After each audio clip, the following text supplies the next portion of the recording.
dedicated to each and every one of you who appreciate a great glass of wine. You know what I mean? It's Monday. Let's raise a glass to the beginning of another week. It's time to unscrew, uncork, or saber a bottle. And let's begin exploring the wine glass. Today, we return to Winephabet Street, where the letter of the day is O, and it stands for Orange Muscat. Although the origins of Orange Muscat are not guaranteed, it is thought to be from Italy or France. It was once popular, but today is not widely planted. For this episode, we went directly to the source. When you Google Orange Muscat, Quady Winery is number one on the display. Andrew Quady purchased a plot of land in Reedley, California in 1980 and is the authority on the variety. Listen in as we discuss his road to winemaking, not the typical one, how he fell in love with the grape, and how the wine is made. I promise it's a fun one. If you listen to a lot of podcasts, you know that many ask for Patreon. We do not plan on doing this, but we do ask you to support the podcast by leaving a review. It takes only a few seconds of your time, but means so much to the show. The next best way to support Exploring the Wine Glass is to tell your friends. If you enjoy the podcast, your wine-loving friends will too. Finally, don't forget to head over to the website, exploringthewineglass.com, to read the blog, sign up for the newsletter, and keep up on all happenings. Gotcha. Give me the blush, wine. Give me the white, wine. Hey everybody, I'm Lori Budd, a UC Davis winemaking program, Spanish wine scholar, sommelier service, champagne and Côte d'Aron specialist, and a WSET Level 2 graduate. You can find Exploring the Wine Glass on all the socials, as well as your favorite podcast catchers. If you haven't subscribed yet, now's the perfect time to swipe, subscribe, rate, and review. Stay in the know about all things wine by visiting my website, exploringthewineglass.com. I promise I'll never tell you what to drink, but I'll always share what's in my glass. Irish coffee, banana. Hey, that was a long one. That was more than 15 seconds. Welcome, everybody, to Winephabet Street, where the letter of the day is O, and we are going to be talking Orange Muscat, and we have a very special guest with us today, Andrew Quady, and from Quady Winery, and we are excited to be learning about this. Deb and I are actually in the same time zone, although not together. One of these days we're going to do that. So we are not. We are in the same time zone. Andrew is over on the West Coast, and we are excited to have him here. So hi, Andrew. Hello, everybody. Hi. So today we are talking about Orange Muscat, and it is a grape that I've had once or twice. I'm not very experienced in it, so I am thrilled to have Andrew here to guide us through the education aspect of this grape. And for those of you who do not know me, I am Lori. I am a WSET Level 2 Spanish wine scholar, champagne specialist, Côte d'Aron specialist on service, and winemaker in Paso. And a little plug for Dresita Wines. We just got named to top 30 wines in Paso for the 21 vintage, top rosé wines in Paso, and our Cinnabari got top Bordeaux blends in Paso. Nice. So it's been a pretty good run for us in this last couple of weeks. So Deb. I'm Debbie Giaquindo. I'm known as a Hudson Valley wine goddess. I'm a wine writer, a wine blogger, a certified specialist of wine location specialist in Port and Champagne, and a certified sherry wine specialist. I'm author of a book called Tapping the Hudson Valley, Day Trips and Weekend Itineraries Visiting the Hudson Valley Wine Region. And I'm partner in a restaurant in North Wildwood, New Jersey called Trio North Wildwood. And we are open through New Year's Eve, and then we close down for 3 months. And I get to do some R&R and hopefully some travel. And maybe coming out to see you, Patty. Yeah. And then we open up again in March. And Andrew, why don't you tell us a little bit about yourself? Well, my wife and I, we have a winery here in Madera, California, close to Fresno. And we started this back in 76. 77 was our first vintage here. I have a background in engineering, and I was working also at the big winery next door to me, which is Constellation Brands. Before that, I worked for a winery in Lodi, and before that, I was going to school at UC Davis. I got my master's degree there in food science, specializing in wine. And but my education before that was in chemical engineering, and so I escaped from that into wine in the early 70s. And it's been a lot of fun. It's great. And we ended up in Madera when I changed jobs from the Lodi winery to come to work here.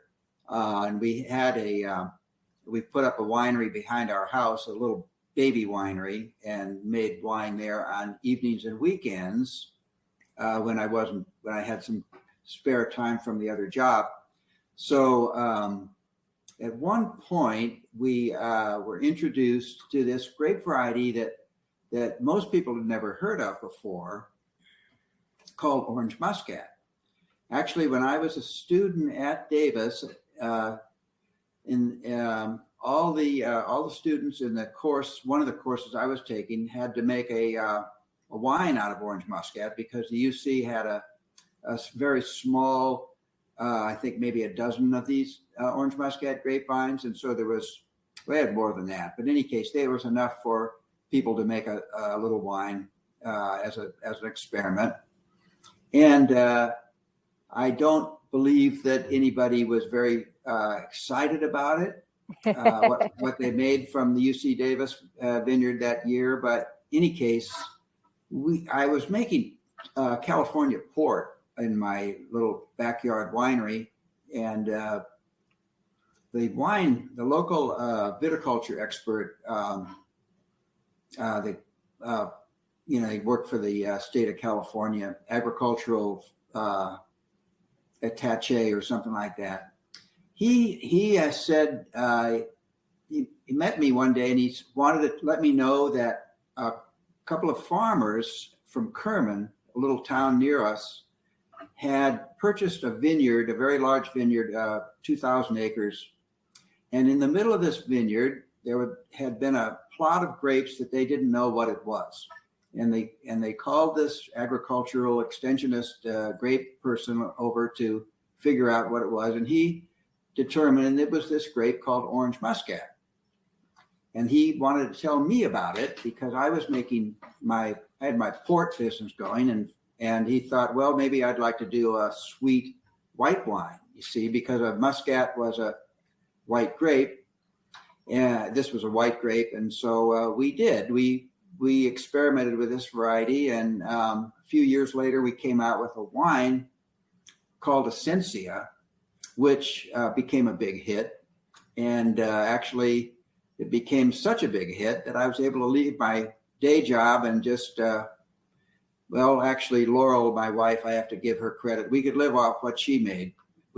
So the little winery that we had going was sort of a hobby, but we built it into a business over the years. And the Essentia had a lot to do with that. It was a grape that you can, once you tasted the grape, and especially if you tasted the wines, if they had some skin contact, they actually picked up an orangey color. Even though the skins were green, the wine would come out orange, slight orangey, yellowy, very attractive, sort of golden look to it. And the wine would smell like a mixture of oranges and apricots. This was sort of special because nobody in California was doing anything with the variety then, and I was the first. And I showed it to a friend of mine who had a restaurant. He was a chef in Los Angeles. He owned a restaurant, and he was a friend of mine, and we were both fans of port. So I showed him my new wine, and he got very excited about it. He was also an artist, in his spare time from being a chef, and he created the label, which Patty was showing it up on the bottle a few minutes ago, with a lot of orange on it, because he thought with a name like that, he had to put a lot of orange on the label. So that's where the label came from.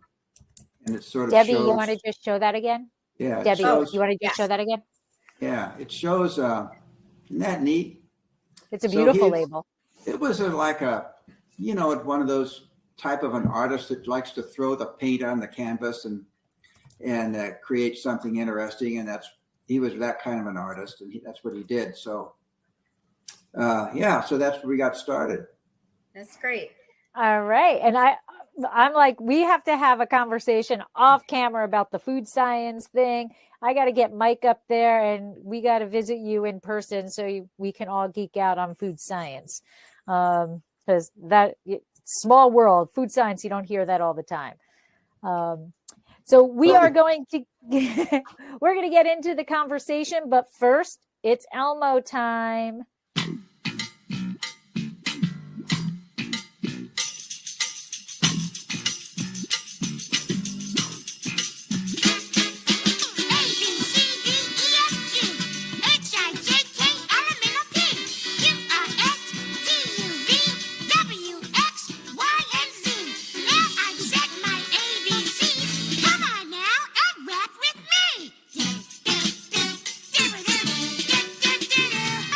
This is an unusual, well, first of all, the whole family of Muscat grapes is fascinating.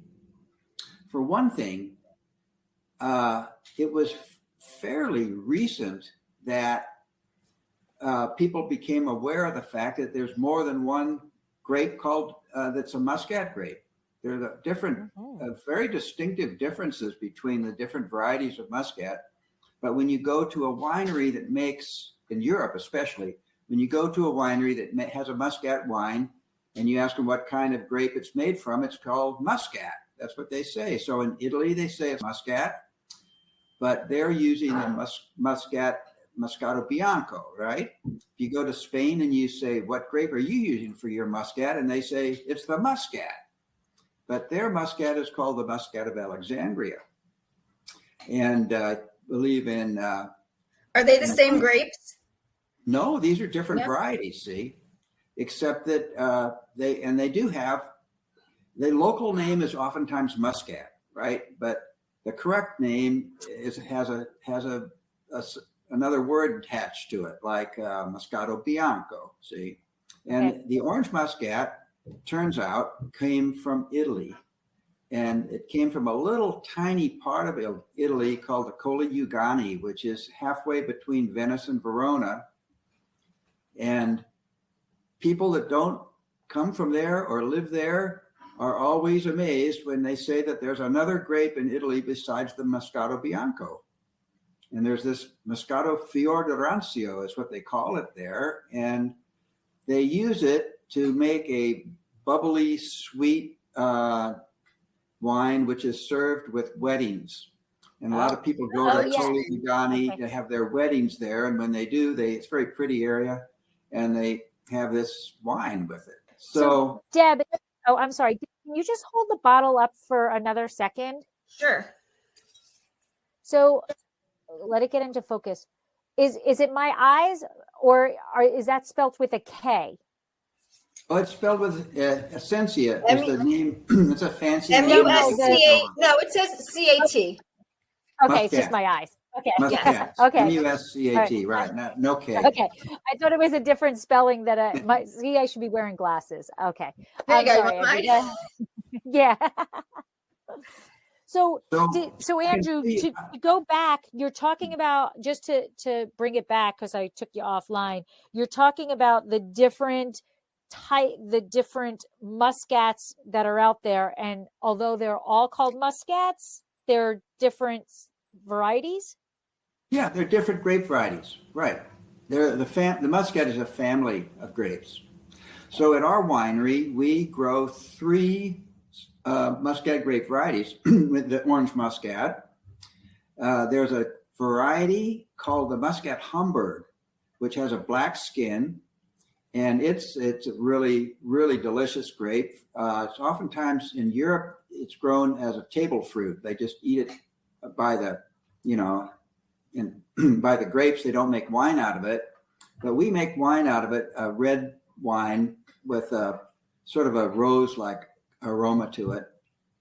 And then, so there's that one, the Orange Muscat, and then the third one we make is the what in California is known as Muscat Canelli, but that's the same as the Italian one, the Moscato Bianco. Oh, right. The one that is most widely planted in California is the Muscat of Alexandria, which is the one that came here from Spain. So we don't use that one much. So what is the Muscat that's in here? What Muscat variety? That's the Orange Muscat. It's over 75% Orange Muscat, and there's a little bit of the Muscat Canelli or the Moscato Bianco in there as well. So how does each of the Muscat grapes differ? Well, the Orange Muscat is the only one that has this orange flavor, sort of an orange apricot, okay? Mm-hmm. The Muscat Hamburg is the only one that smells like roses. And the Moscato Bianco, in our region of the world, it starts to smell like peaches. So they're all unique, and they're all sort of have a floral characteristic, flowers and fruit. And that is the reason why most places, winemakers make these into sweet wines. So are these actual individual varieties, or are these clones or subspecies? So they're called varieties, Okay, so they're distinct enough. Yeah, the species of grapes that we use is called Vitis vinifera, and Vitis vinifera is the species, and then Cabernet Sauvignon, Pinot Noir, Orange Muscat, Muscat Canelli, whatever. Those are varieties. So they are distinct enough. They're not clones of each other. No, there are a lot of. There's like if you talk about Chardonnay, you have 5 clones of Chardonnay or something like that. But these are varieties. Oh, okay. Okay. To get the same plant, though, if you want to put them in a whole vineyard, you have to use cuttings, right? You can't, because if you plant a grape seed, you never know what you're going to get. Exactly. Like you can plant all the grape seeds of Cabernet Sauvignon you want, and you won't get one plant that's Cabernet Sauvignon. Yeah, right. I try to explain that in a tasting room to people, like, well, can I just take this seed and plant it? Like, well, you could, but so grapevines, it turns out, have some of the most complex, apparently, genetics of any plant. And see, there's a lot of plants that the seed comes out exactly like the parent. Not in grapes. Every one is a unique individual. It's more like humans or something like that. So it's sort of not that common in the plant world, but that's the way it is. So I have a question. This is what the wine looks like in the glass. When you press it, does it come out this color, or does it sit on the skins at all? What happens when you press it is the grapes are green when you pick them. They're not yellow like that. Okay. And apparently the oxygen in the air does something to the phenolics that are in that grape that cause that golden color to come up. So the juice changes to that color. What we do is we have some skin contact to get more of that orange flavor in the wine before we press the grapes. So we give them like a day or two of skin contact. And then the wine gets yellower and yellower. By the time we get it, we give it some age in French oak barrels. And then by the time it comes out of the barrels, it's pretty yellow, nice golden looking. So we want to dive deeper into Orange Muscat, but we want to learn a little bit more about you first. So as we were hunting around the web, it actually said you used to produce explosives. So, like, did you make like TNT? Was it fireworks? Like, Were you the road runner? I've never known anybody who actually makes explosives, so it's kind of cool. The fireworks business really did drive me to drink, and I wanted to get out of that. I was in this unusual category of fireworks called military pyrotechnics, and we made decoys for heat-seeking missiles. Yeah. I developed an underwater flare, some parachute flares that you would shoot up a mortar into the air, and a parachute would open up, and the flare would hang from the chute and put out this, infrared radiation that would attract the heat-seeking missiles. We also had mortars that would have a little rocket attached to them, so you could shoot the mortar up in the sky, and the rocket would start and propel the mortar shell higher than normally would, and then it would explode, and the parachute would come out with a flare. So, and the other product we made was a kind of a firecracker that fishermen used. They would throw them in the water to chase the seals away from their nets, and they were called seal controls. Wow. So, but I didn't like that business. It was too dangerous. And I wanted to do something that made people happy instead of, war stuff. So I left that and went back to school. And you decided on wine. I decided on wine. I wanted to be a winemaker. I thought but I have a little background in chemistry. And so, I just wanted to get in the wine business. And so I got into the master's degree program at UC Davis. So you were like Tony Stark. You were Tony Stark of Iron Man, making explosives. Well, I don't know. Yeah, I haven't done that much of it in a long time. My God, that's impressive. That's impressive. Holy cow. I know, right? We don't want to get too on our backside. Yeah, we swear we'll get back to wine. I mean, my goodness. I got into it because I was putting my way through schools, and my father. What was you going to school for? I went to school for chemical engineering. See? No, your wife. Oh, I'm sorry. What, Laura? Your wife. Laura became an accountant, and that's how she put us all through. Okay. Everything. So, yeah, she was our source of income for our family for a while.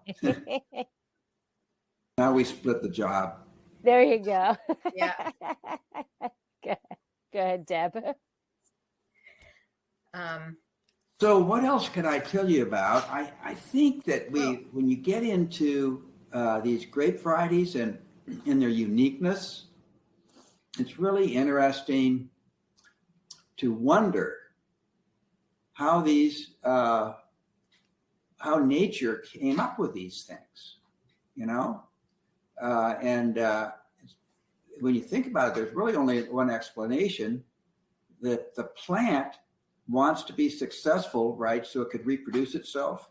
And so evolution would then select the individuals who are most successful in reproducing the plant. And that involves somebody having to eat the berries. Maybe it would be a bear or a human or whatever.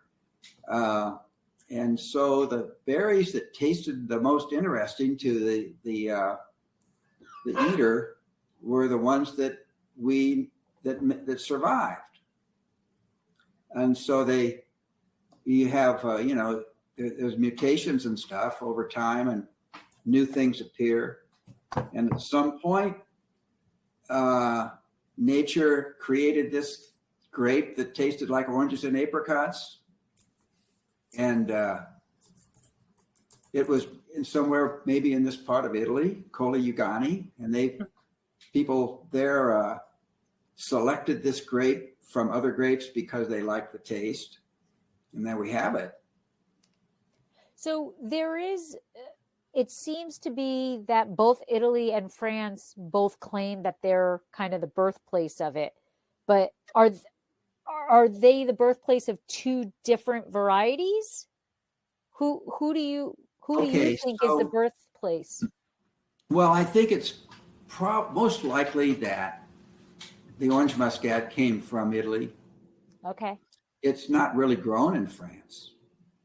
So, but the Moscato Bianco is grown in France, and it's called Muscat Blanc there.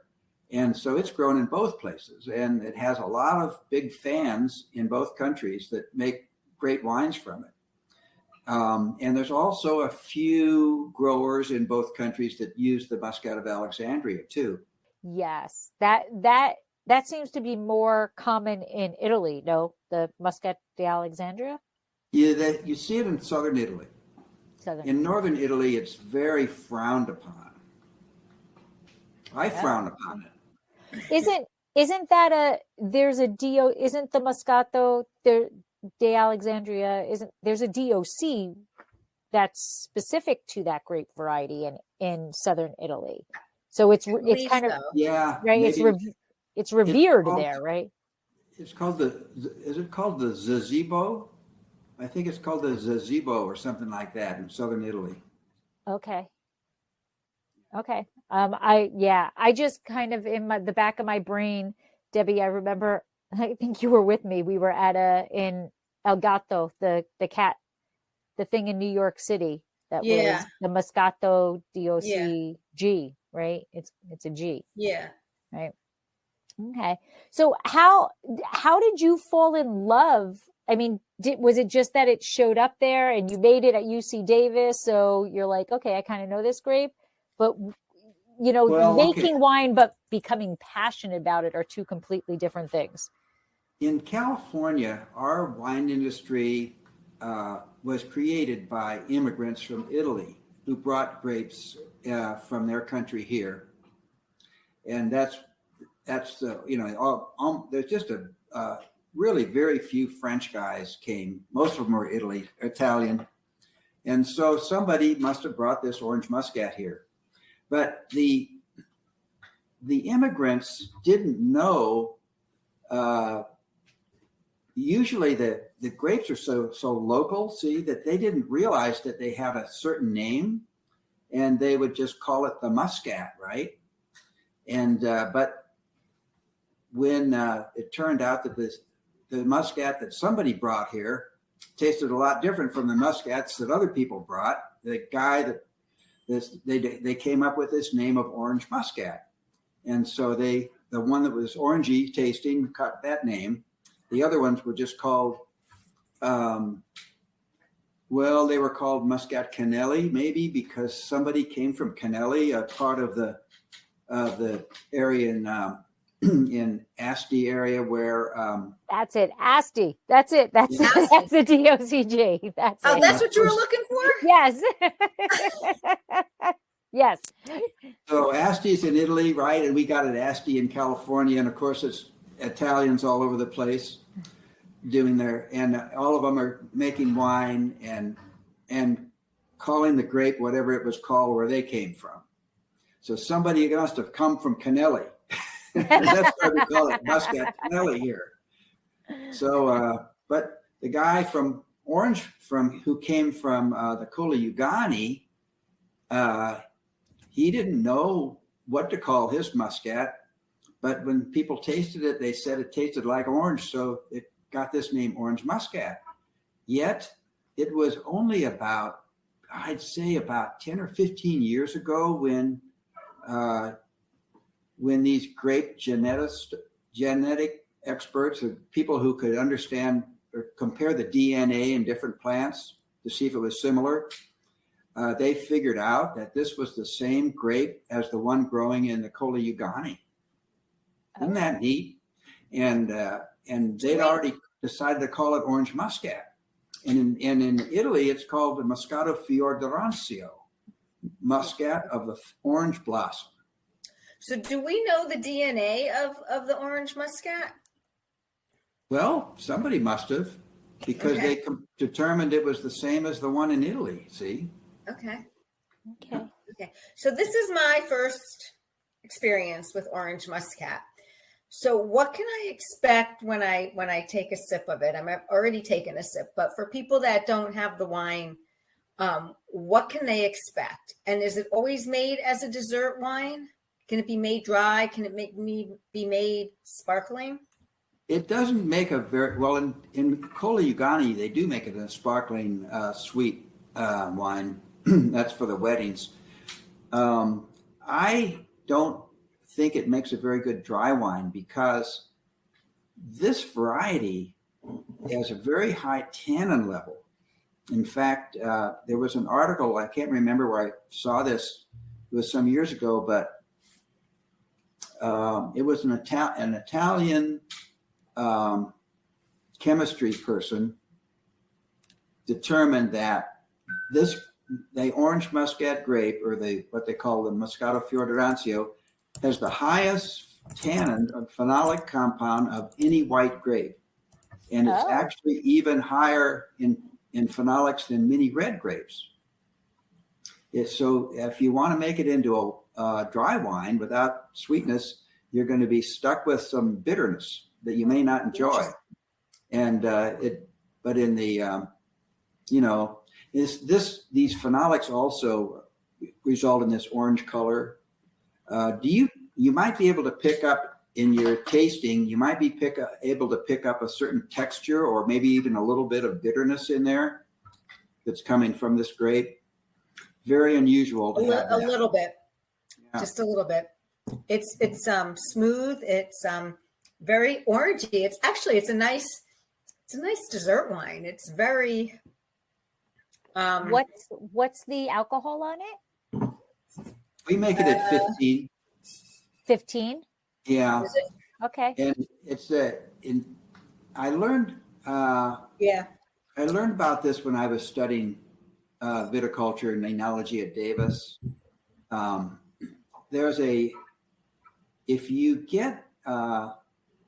If the wine has a certain amount of alcohol and also a certain level of sweetness, the osmotic pressure on the yeast is such that the yeast can't live. So you can make a sweet wine if you have enough alcohol in combination with the sugar that you can then have a sweet wine that won't ferment. Well, you don't have to worry about it fermenting, see? So you can age it in French oak or something like they do Sauterne. So Sauterne is the same thing. But let's say this wine had only 5%. But no botrytis. Alcohol. But no. It has no botrytis. No. Okay. Botrytis is another way of making sweet wines also, right? But the way this wine, the method that we'd use is just by, after it's fermented a little bit, we adjust the alcohol up to 15% by adding wine spirit. And have you ever heard of the Muscat Baume de Venise? Anybody? I have not, no. Well, the Baume de Venise is also made the same way.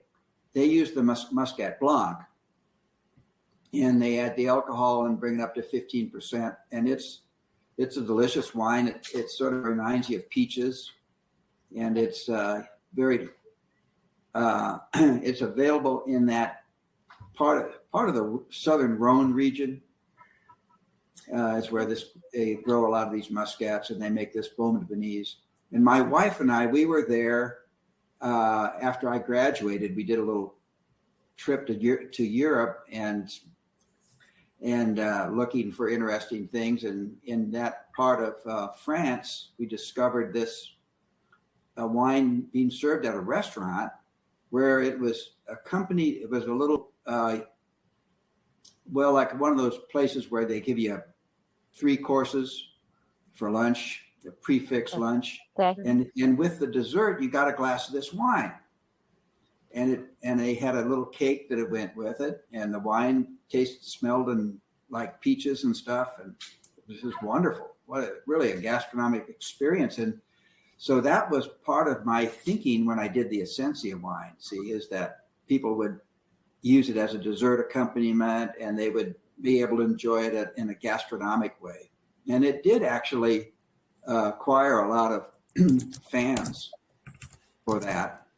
That it got into a bunch of nice restaurants and still Awesome. in some.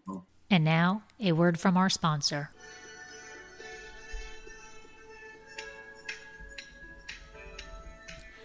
Looking to be in the know about Dracaena wines? Want to be the first to know about our new releases and special offers? All you need to do is sign up for our newsletter. There is no commitment necessary, and I promise you we won't spam your mailbox with loads of messages. Need another reason to sign up? Quite possibly the best reason? You'll immediately get a discount code for 10% off your first purchase and be privy to newsletter-only discounts. Let Dracaena Wines turn your moments into great memories. Visit our website, www.dracaenawines.com, or use the link in show notes to sign up. It will take you less than a minute, but the rewards will last a lifetime. So, Andrew, We have a question. Yeah, I don't Yeah. know if you know this person, but hi, Bob. I know Thanks for Bob. joining. Oh, okay. I know Debbie Bob. knows Bob. And Bob said he's been enjoying Quady Muscat for over 25 years. I've always been impressed by the consistent quality year to year. Curious as to whether Andrew has specific years that were better than others in bottling the Muscat. Well, Bob, I don't think that this is a very good Muscat to age. It seems like you age it and it gets darker and darker. Eventually, after like about 10 years, it starts to look like tea or something. And those, it's because of all those phenolics in there that are sort of out of control. But yes, it does. And I'm not sure which years are better than others, but what you have to do is you have to get the grapes really ripe. And the grapes develop these aroma characteristics and the flavor according to how ripe they get. See, so if we have a minimum maturity, we won't accept them unless they're at least 23% sugar on the vine. Oh, Okay, so it's got to be Okay. 23 bricks before you. all right. That's not Right. that's not out of control. So can you? So I did a little research, and it says that it is thought that the parents of Orange Muscat is Muscat Blanc à Petit Grands and Chasselet. I don't know how to say that correctly, but that sounds right. Chasselas. Yeah. Chasselas Chasselas. is one of the, the parents are, they figured that out. And isn't that weird? Because Chasselas is a Swiss variety and it's very bland. It doesn't hardly taste like anything. And of course, the other parent is the Muscat Blanc. And so how in the devil did crossing these two things make an orange taste? Who knows? But that's what I remember that also. And and of course, so that sort of blows my theory that this was something that happened in nature and people discovered it because maybe it was a nurseryman or something. It didn't say it didn't say that it wasn't a natural cross. I assumed it was a natural cross. You know what? That's right. Who would want to cross Chasselas with a Muscat Blanc anyway? Yeah. Like, So, what would Bob, be the Andrew, purpose I want of to that? tell you, Bob just said that it does age a bit well. He had many bottles from the early 2000s and opened some this year, a bit past its prime, but it held together. There you go. rather well. Thank you, Bob. So there you go. And I've got a question. So I opened this bottle tonight, and how long will this keep in the fridge? Before it will go south? I wouldn't worry about it. Actually, I would say put it in the fridge and don't forget about it. Drink it because it tastes really good and you're going to enjoy it and you're going to share it with people and stuff. But no, I think it could be in there for a month. Okay. Oh, okay. That's good to know. Yeah, the holidays are coming, so I'm thinking Christmas Eve. This will be good dessert. Yeah. Seems like the low temperatures of the refrigerator really slow down, any kind of oxidation reactions or anything like that. So, yeah.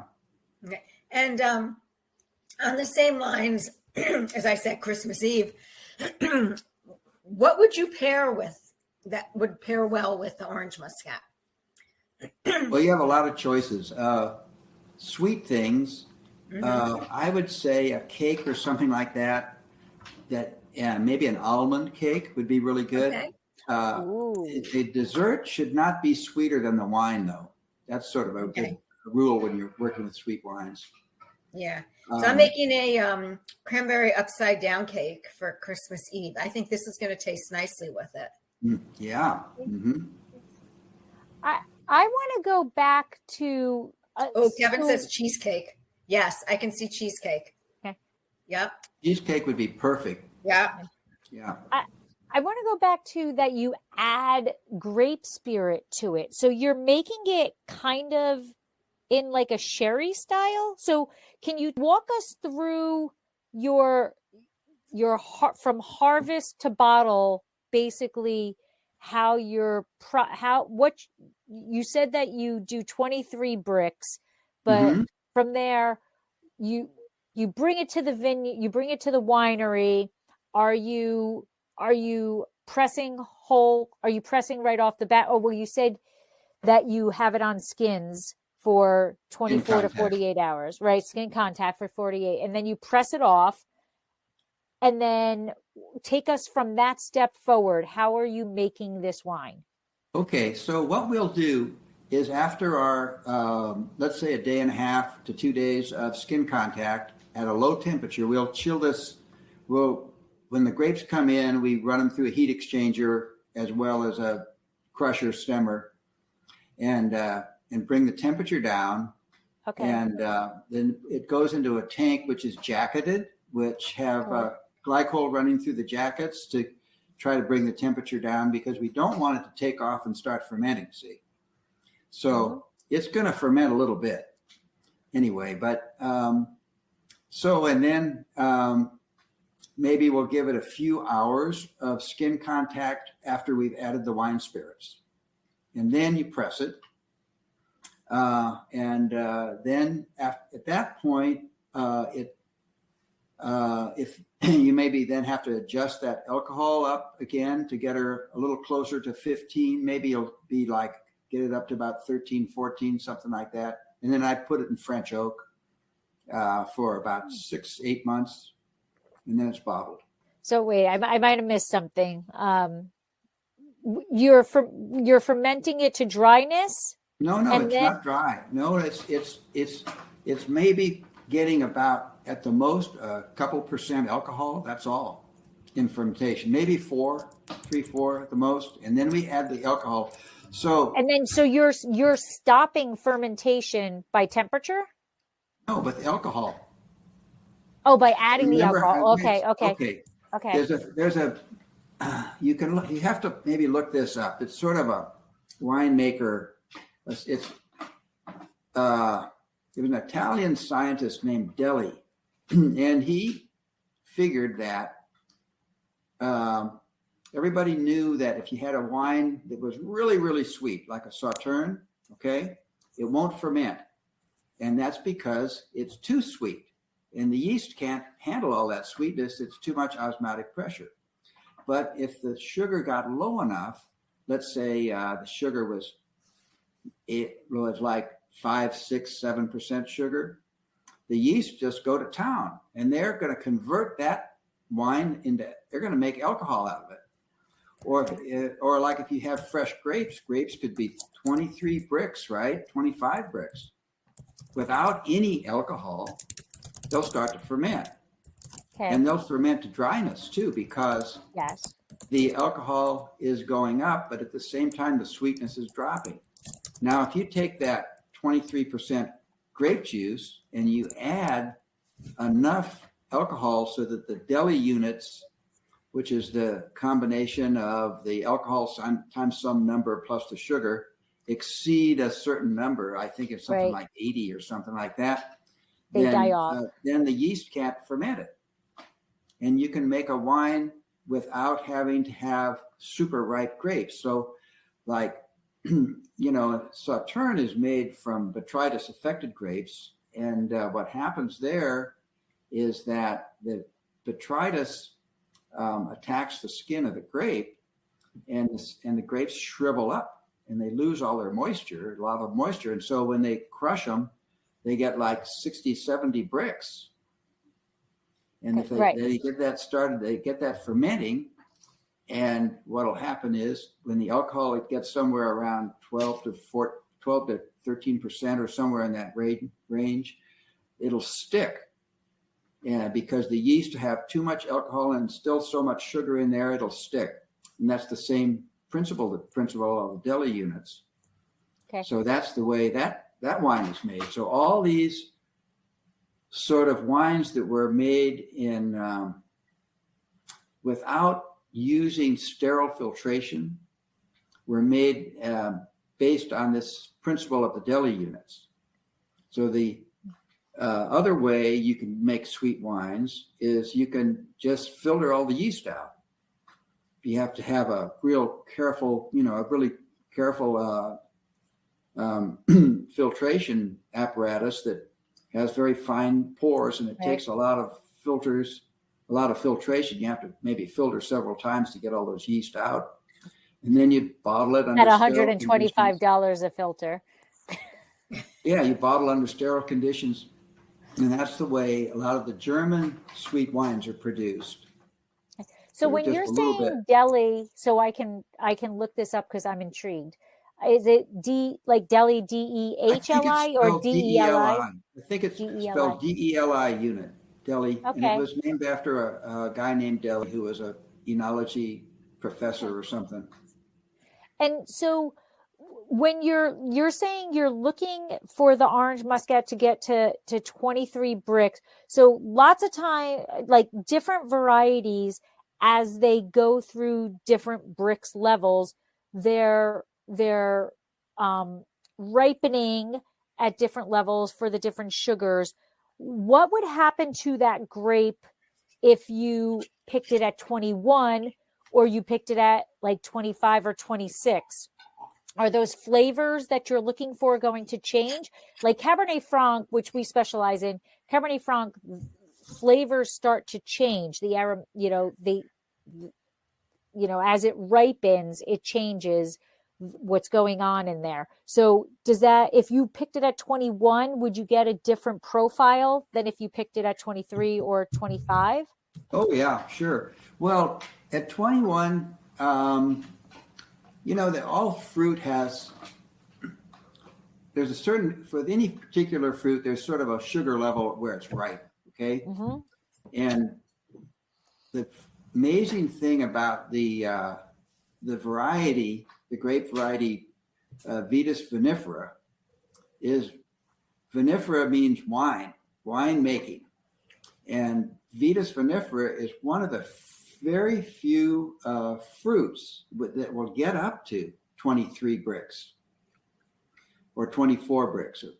And but if you could get it up to about 22 bricks, 22 and a half or something like that, you can make a wine with 12% alcohol. Right.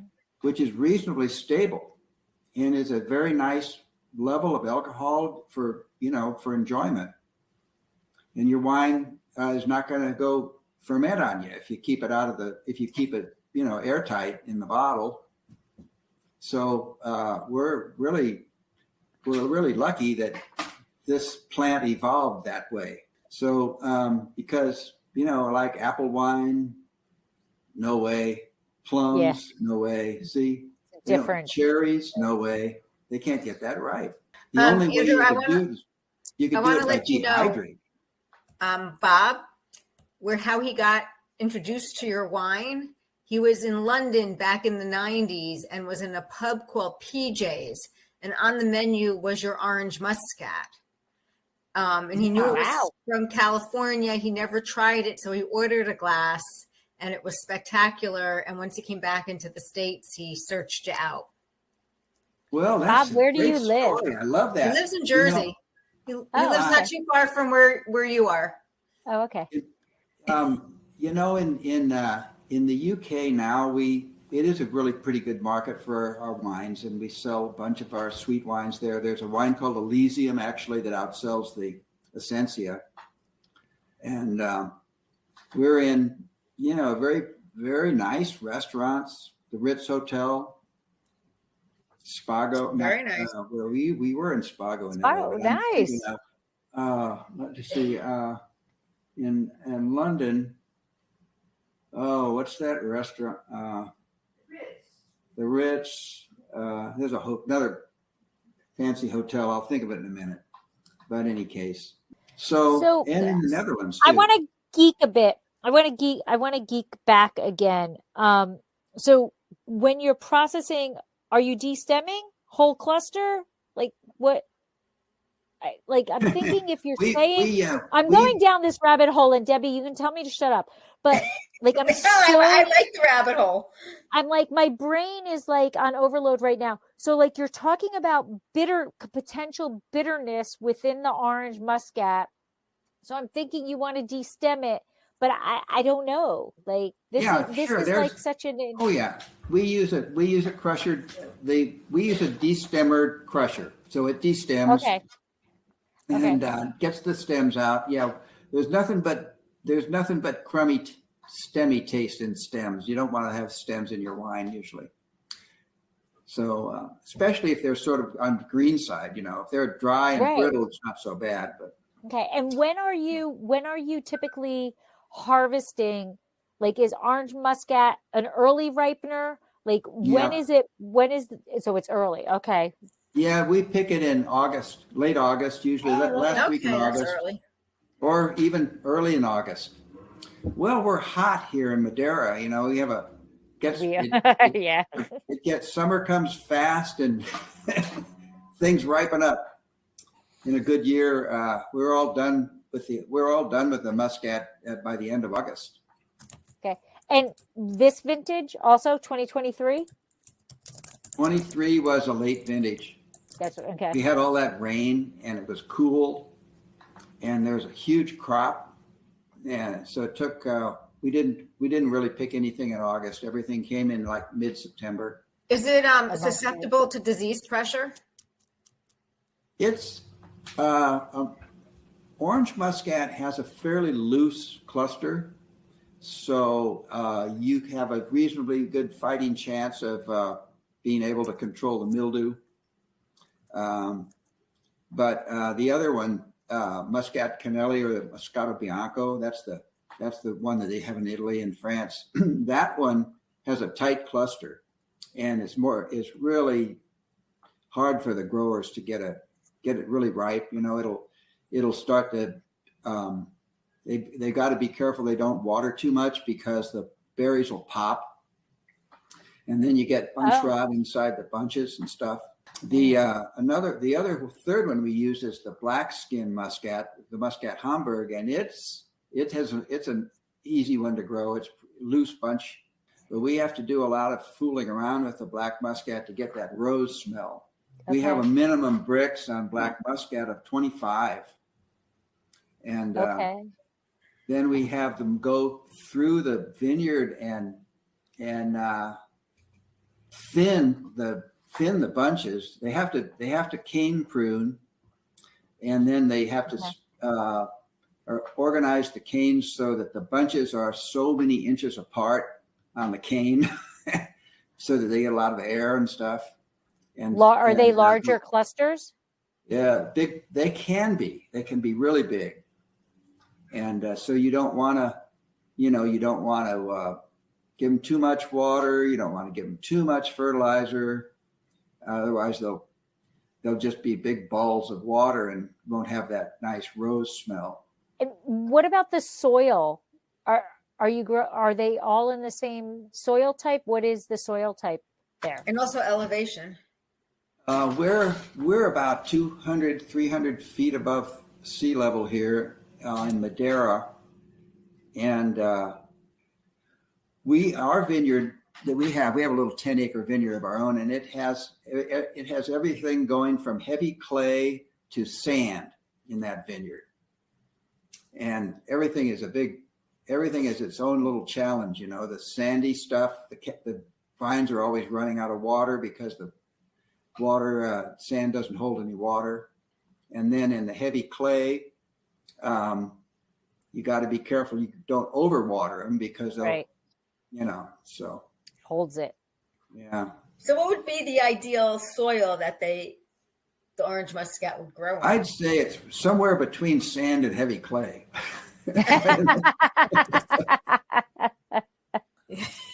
Gonna have to mix the soils and That's what we should redistribute. have done. We should have had some big bulldozers out here before we planted and spent a lot of time mixing off all the soil in the vineyard so it's all the same. But it's too stupid. We didn't do that. Actually, I was suggested to do that by another farmer who lives down the road, and he said, you got this sand here and you got this heavy clay there, and why don't you just get some big boulders and mix it all up? Yeah. I thought that'll cost money. I don't want to do that. That costs a lot of money. Yeah, That costs a lot of money. right. So how old are your vines? Well, okay, the vineyard was put in the early 80s. Okay. And actually, I grafted. We had Chenin Blanc in there, and I had that graft over to Orange Muscat. But then the vines didn't last. I mean, there's some root diseases and stuff, I guess. And we ended up having to graft the whole thing over to Freedom. Actually, we didn't graft it over. What we did is we planted little grapevines in between these old grapevines that got really old after a while, and then they didn't produce much. And so now we got a vineyard that, if anything, it produces too much. But in any case, it's So it was planted then, and I don't think there's too many of the vines left that were planted in the early 80s. And so as it's growing, you said that it can grow a lot. So are you green dropping? What is your management system? What is your canopy? It's so hot there. It's so sunny. So, we have, there's a couple of different vineyards. Our vineyard that we have is spur pruned.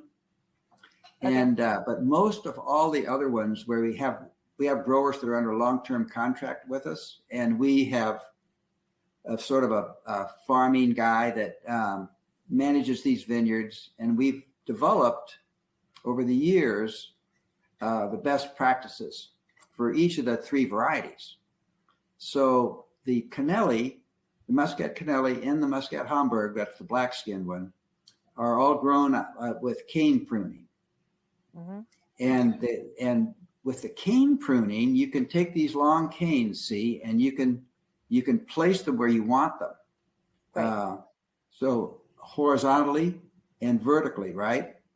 And maybe each vine, if it's a vigorous vine, there'll be 4 canes. So there'll be at different elevations, and it'll be in that way. And then you get then when the clusters appear, it's quite easy to go in there and pull out the extra clusters, so you get the correct number of clusters on each cane. And so that's what we do.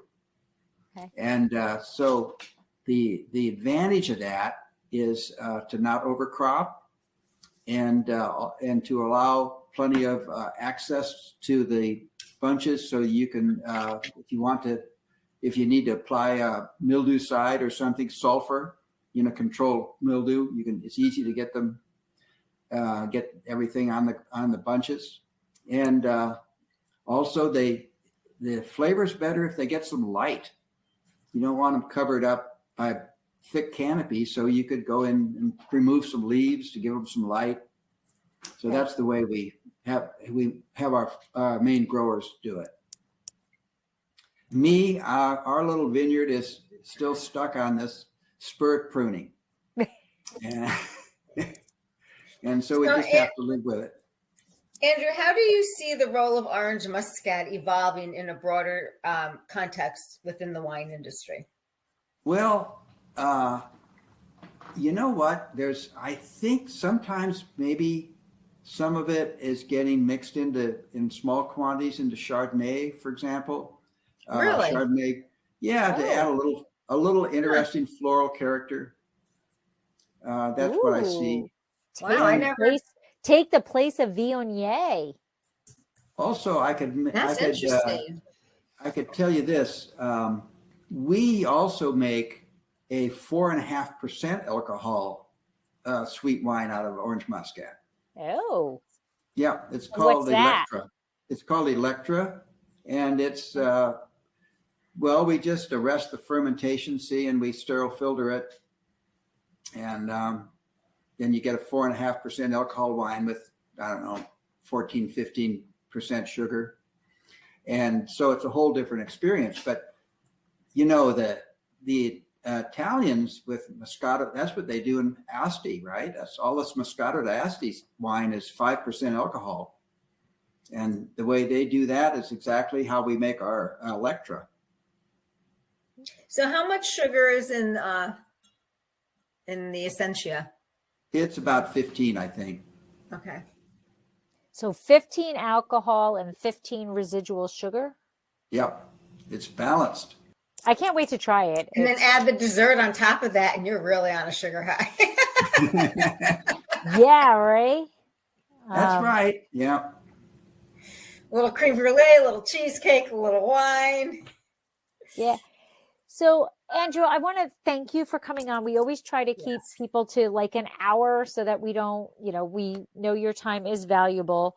But how can people find Quady Winery? Bob apparently knows. So, but besides Bob, how can people find you? And I've already invited Bob to come visit me in Fresno so that we can come and visit you. So, first of all, are you on the Madera Trail? Yes, we are. But you can very easily find us. Just go to our website. I think our tasting room is open. What is our Wednesday through Saturday? Wednesday through Saturday. And so, yeah. And if we aren't in the Central Valley, you ship, I'm guessing, since Bob is in New Jersey. Well, he also is in New York too. So QuadyWinery.com is our name for our winery, and you can go to the QuadyWinery.com and you can order that way too. You can also find Essentia is I think they should be in most of the Total Wine and Spirits stores. Okay. So what is your production? We're about 150,000 cases, something like that. Oh, okay. So, so when I get a free time, maybe on Wednesday, because that's the day I'm not open, I'm going to have to come up and try to visit you in person and go through your lineup. Because I think you're only like 20 minutes from me. Are you in Fresno then? Yeah, I'm in Fresno, close to I'm northwest, like by Clovis. Mm-hmm. So not far from you. About a half hour, 25 minutes or something. Yeah. All right. I will reach out for a Wednesday. Perfect. Thank you so much for joining. What kind of grapes do you do? What are you growing? Syrah? Did you say in Paso? No. We are Cab Franc people. Oh, Cab Franc. We do Cab Franc, Chenin Blanc. Our rosé is Grenache Tempranillo, but we are Cab Franc. Mm-hmm. That is what we do. But so I will reach out. Yay! I will bring a bottle when I come to visit. And we are typically closed on Wednesday, so I can come visit you on a Wednesday.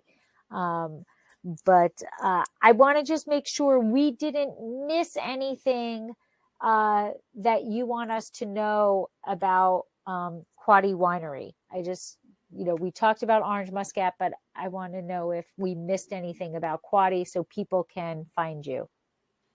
Well, you know what? Besides these Muscat wines, the one other thing that we have a lot of fun with is vermouth.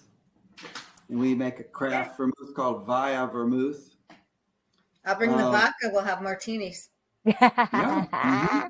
We make a little bit of sherry, actually. Okay. There's a gal in Fresno that we've been buying her biodynamically grown Palomino Fino grapes, which we make into a Amontillado style of sherry. There's Palomino Fino in Fresno? Yeah. Mm-hmm. We're going to talk offline here. We're going to talk offline. We have one last question. Yeah. Bob would like to know what is the production ratio approximately of your 750 versus 350? 375. Actually, 375. Yeah, sorry. I think we're probably close to even on those in the Essencias. And actually, you know what? We don't sell. We make about 1,000 or 1,200, maybe up to 2,000 sometimes of each size, measured in 9-liter cases. So our customers in England, in the British Isles and in Ireland, they buy almost all the half bottles. Okay. They don't want to buy any 750s. And then in the Netherlands, they buy almost all 750s, no half bottles. Can you believe it? And in America, it's mostly 750s. Okay. So, funny thing, huh?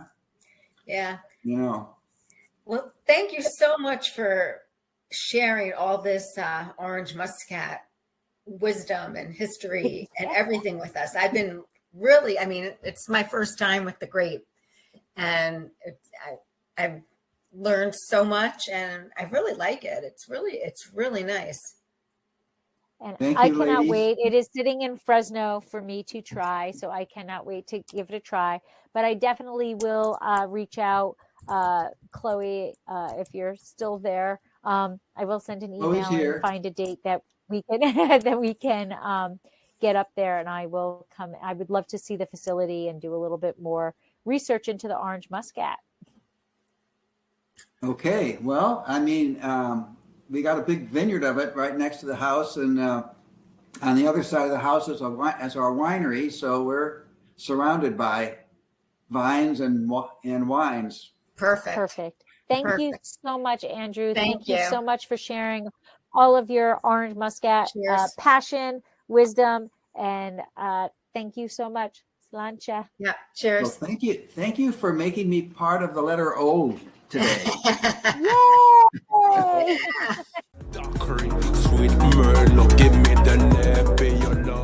This has been another episode of Exploring the Wine Glass. Thanks for listening. If you have suggestions on what topics you would like me to discuss, please reach out on social media. You can find me on Twitter, Instagram, and Facebook as Exploring the Wine Glass. I am also on LinkedIn as Lori Hoyt-Budd. Of course, you can always email me at exploringthewineglass@gmail.com and sign up for my newsletter at exploringthewineglass.com. If you enjoyed what you heard, please rate, review, and subscribe to help others find me more easily. And most importantly, tell your wine-loving friends, because if you like the podcast, they will too. Podcast music is Wine by Kevins. Until next week, Sláinte.